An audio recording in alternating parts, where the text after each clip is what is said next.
বাবা তুমি আমাকে বিয়ে দিচ্ছ না কেন? মাস্টার্সটা কমপ্লিট করার আগে। পড়াশোনা করতে আমার ভালো লাগে না, এই মাস্টার্স আমি কমপ্লিট করতে পারবো না। ফিরে এসে তুলে ডবলে হবে? মেয়েদের তেলে আসে মানে কি? ঘর সংসার মানে আগেও রান্নাঘর পরেও রান্নাঘর? তাহলে ছেলে টেলে দেখ। মাইটার বলছি বিয়ে দাও কথাই শোনো না তুমি। আমার জন্য ছেলে আমি দেখবো মা? হ্যাঁ, তোরই তো তাড়াহুড়া লেগেছে, বিয়ের জন্য একদম কলিজাটা বের হয়ে যাচ্ছে। আহা, কি শুরু করলো তোমরা? তুমি ছেলে দেখা শুরু করো। তুই কি পারিস, সংসারের কোন কাজটা করিস? তোকে কে বিয়ে করবে বলতো? মাইটার বললাম বিয়ে দাও বিয়ে। বাবা মা কিন্তু আজকাল আমাকে একদম সহ্য করতে পারে না, বলে দিচ্ছি। প্রতিদিন বিকালবেলা আমাকে কোন দোকানে ফ্লাক্স নিয়ে পাঠায় যাতে চা নিয়ে আসি। কেন?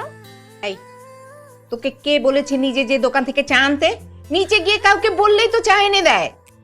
চাটা কি বাসায় বানিয়ে খেলে হয় না? আমিও তাই বলি। আর নিচে যে কাউকে বলবো আমার নানা কি 4-5টা গোলাম রেখে দিচ্ছে, যে বলবো আই চা নিয়ে আসেন, তো চা নিয়ে আসবে আমার জন্য। নিরু, খবরদার আমার মরা বাপ নিয়ে কোনো কথা বলবি না তুই। খাবোই না আমি।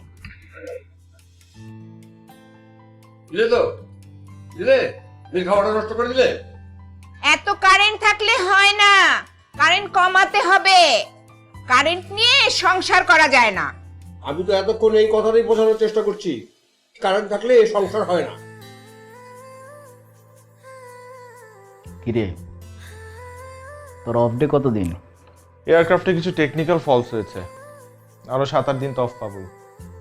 এত কষ্ট করে বিজনেসগুলো দাঁড় করালাম, কোথায় তুই আরাম করে বিজনেস দেখাশোনা করবি? না, দেশ বিদেশে কষ্ট করে ঘুরে বেড়াচ্ছিস। তুমি ছোট চাচাকে বসাও, সে তো আছেই। ওটো একা পেরে ওঠে না। এদিকে ডক্টর আমাকে জোর করে বেড রেস্টে দিয়ে দিল। বেড রেস্টে দিল আর তুমি বসে আছো। বাইরে যাও না, আড্ডা দাও না বাবা। তোমার ফ্রেন্ডসের সাথে আড্ডা দাও না এখন আর? এই তো ওই যে আমাদের পুরনো জায়গাটাতে আমরা মাঝে মধ্যে বসি। আচ্ছা বাবা, একটু ওঠো না, উঠে বসো একটু।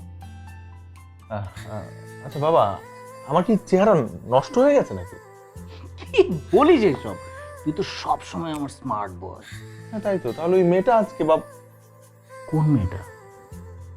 বাবা ওই যে পিয়ালদের কলোনিতে একটা মেয়ে আজকে আমাকে 50 টাকা ধরিয়ে ডাল পুরি আর চা আনতে বললো।